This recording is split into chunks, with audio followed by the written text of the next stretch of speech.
ये आकाशवाणी है। प्रस्तुत है कार्यक्रम सुर्खियों में। इसके अंतर्गत सुनिए बजट चर्चा, जाने कैसे बनता है बजट। इसमें भाग ले रहे हैं आर्थिक विश्लेषक संतोष तिवारी और आकाशवाणी संवाददाता कमल कुमार प्रजापति। संसद में आज राष्ट्रपति के अभिभाषण और वित्त मंत्री द्वारा प्रस्तुत किए गए आर्थिक सर्वेक्षण के साथ ही औपचारिक रूप से 2022-23 के बजट सत्र का शुभारंभ हो गया और कल वित्त मंत्री द्वारा संसद में वित्त बजट 2022-23 प्रस्तुत किया जाएगा। तो आज के कार्यक्रम में हम मुख्य तौर पर बजट से जुड़े कुछ तथ्यों पर चर्चा करने वाले हैं, कुछ ऐसी महत्वपूर्ण बातें जिन्हें जानना आवश्यक है, जैसे कि बजट की प्रक्रिया के बनने से लेकर उसके प्रस्तुत किए जाने तक किन चरणों से बजट गुजरता है, और भी कई महत्वपूर्ण तथ्य। और मिस्टर तिवारी, सबसे पहले हमारे श्रोताओं को आप यही जानकारी दें कि केंद्रीय बजट का क्या महत्व है और कौन इसे तैयार करता है। कमल, जिस तरह से घरों में बजट बनता है, जो सरकार का जो सालाना बजट है भारत देश के लिए जो सरकार तैयार करती है हर साल, वो भी बहुत कुछ मिलता जुलता उससे होता है। सिर्फ ये होती है कि घर का जो बजट है उसमें जो खर्चे और आमदनी है वो दूसरे तरह के होते हैं और सरकार के खर्चे और आमदनी बिल्कुल अलग होते हैं।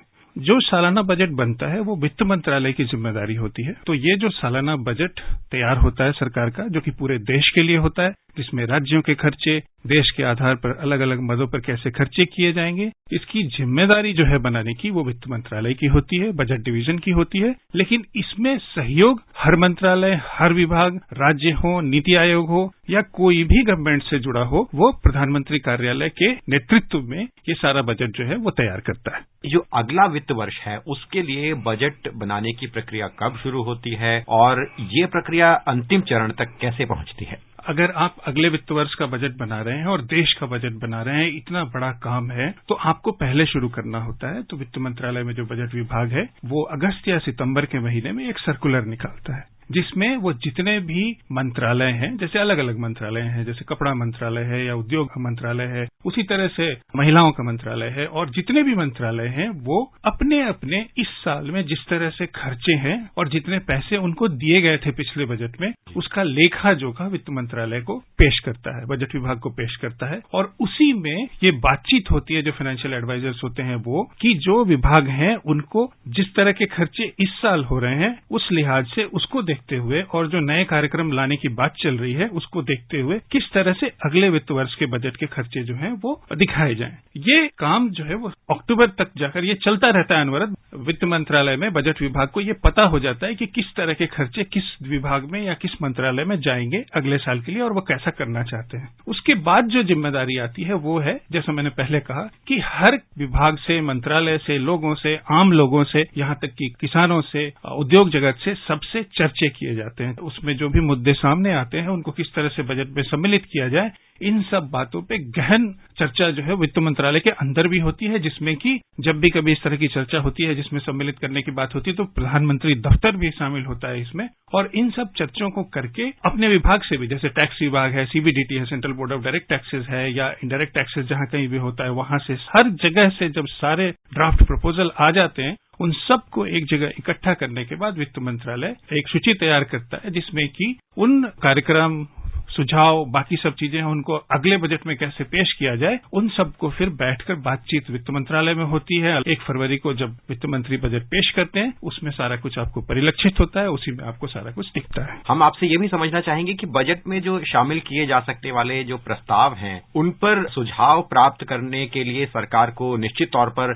स्टेक होल्डर्स की जरूरत होती होगी, तो किन किन लोगों से इस मामले में सलाह ली जाती है, कौन इसमें शामिल होते हैं? उद्योग जगत के जितने संगठन हैं, चाहे वो एसोचैम हो, फिक्की हो या सीआईआई हो, या फिर छोटे उद्योग संगठन भी, छोटे मझोले उद्योग के जो संगठन के लोग हैं उन लोगों को भी, तो उद्योग जगत से जुड़े हुए जो भी प्रस्ताव आते हैं वो प्री बजट रिकमेंडेशन में इन उद्योग जगत के लोगों से आते हैं। उसके बाद एक बहुत ही अहम तबका है जो कि बजट बनाने में उसकी एक अहम भूमिका होती है, वो है अर्थशास्त्री। उनसे भी बातचीत होती है और इसको प्री बजट कंसल्टेशन बोलते हैं और फाइनेंस मिनिस्ट्री। इसमें वित्त मंत्रालय इन लोगों को बुलाकर इनसे बातचीत करता है। किसानों के संगठनों से भी बातचीत होती है। फिर बहुत अहम मुद्दा होता है सोशल सेक्टर ऑर्गेनाइजेशंस और लेबर यूनियंस, उनसे बातचीत होती है। अलग अलग तरह के सोशल सेक्टर ऑर्गेनाइजेशन के लोग हैं, उनसे बातचीत होती है। इन सब से कंसल्टेशन हर साल होता है, उसके बाद बजट बनती है। लेकिन सरकार वो भी विंडो देती है कि अगर आम आदमी भी अपना बजट का सुझाव जो है वो अगर सरकार तक पहुंचाना चाहे तो वो तरह तरह से, जैसे मेल भेजकर या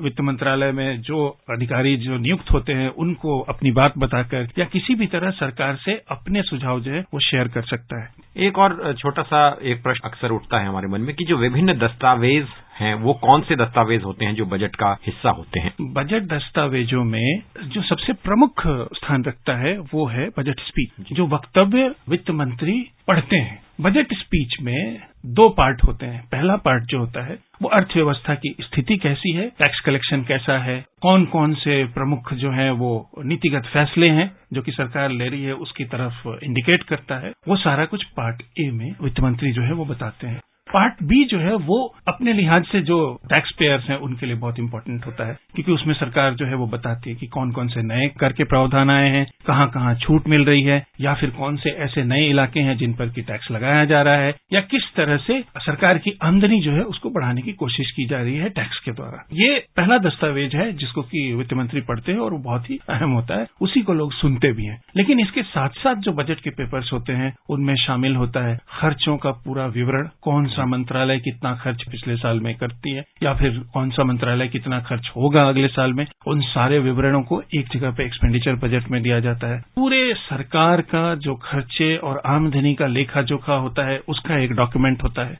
उसके अलावा सरकार एक एक्सप्लेनेटरी मेमोरेंडम जो है वो बजट के साथ देती है। कई बार जो फाइनेंस बिल होता है, ये भी एक बहुत ही इंपॉर्टेंट डॉक्यूमेंट है बजट में जो आता है, वो है फाइनेंस बिल। वैसे प्रपोजल्स जिनको की पार्लियामेंट की अनुमति चाहिए होती है, जिसको पास कराना होता है, वो फाइनेंस बिल में आता है। टैक्स के प्रावधान होते हैं इसमें, तो वो फाइनेंस बिल जब पास होता है तो वो फाइनेंस एक्ट हो जाता है, इनकम टैक्स एक्ट में चला जाता है। ये एक अहम है। उसके साथ जो मैं एक्सप्लेनेटरी मेमोरेंडम की बात कर रहा था, तो ये जब सरकार बजट पेश करती है तो ये टैक्स के प्रावधान जो है वो प्रस्ताव के तौर पर होते हैं, जिस पर की पार्लियामेंट में चर्चा होती है। उसके बाद पार्लियामेंट की अनुमति के बाद ये फाइनेंस बिल पास होकर एक्ट बनता है। लेकिन जो ये प्रस्ताव आते हैं ये क्या है, इसके क्या इम्प्लीकेशन है, इनको कहाँ लगाया जाएगा, कैसे किया जाएगा, इसमें वो सारा कुछ एक्सप्लेनेटरी मेमोरेंडम में होता है।